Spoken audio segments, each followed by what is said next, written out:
Kwa jina naitwa Gaston Julius Kaluma, natokea mkoa wa Njombe, wilaya ya Njombe vijijini, kata ya Mtwango. Ni mkurugenzi wa kampuni ya Kagish Logistics ambayo inajishughulisha na pembejeo za kilimo. Tunauza madawa, mbolea, tunasambaza mbolea katika mikoa mbalimbali, mkoa wa Njombe, Morogoro, Tanga.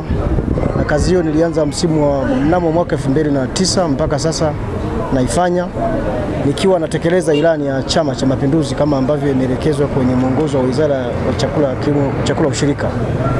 Ndugu waandishi wa habari, ikumbukwe Chama Taifa walitangaza muda wa kuchukua fomu tarehe 28 kuanzia saa 2. Ndugu waandishi wa habari, nilifika nikichukua fomu na leo nairudisha tarehe 30, nairudisha rasmi hapa kwenye ofisi za chama makao makuu ya wilaya, nikiwa namuomba Mungu kwa kuwa mchakato wa urejeshaji wa fomu ni hatua nyingine, lakini pia kuna vikao ambavyo vitaendelea.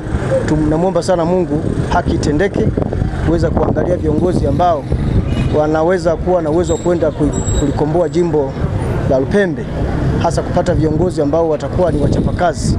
Kikubwa ni kwamba chama waliamua kutoa huo mwongozo kwamba tusitumie makongamano, makundi makubwa, kwa sababu kwenye chama kuna wanachama ambao pengine ni watundu zaidi, wangeweza kutumia huu mchakato kuwachukua watu ili pengine waweze kutangazwa zaidi, kuonekana wao ni bora kuliko wengine. Kwa hiyo nafikiri chama kimetenda haki kwamba tusitumie makundi, lengo kuilinda demokrasia, kwa sababu wapo ambao wana uwezo, wako ambao hawana uwezo wa kulifanya hilo jambo.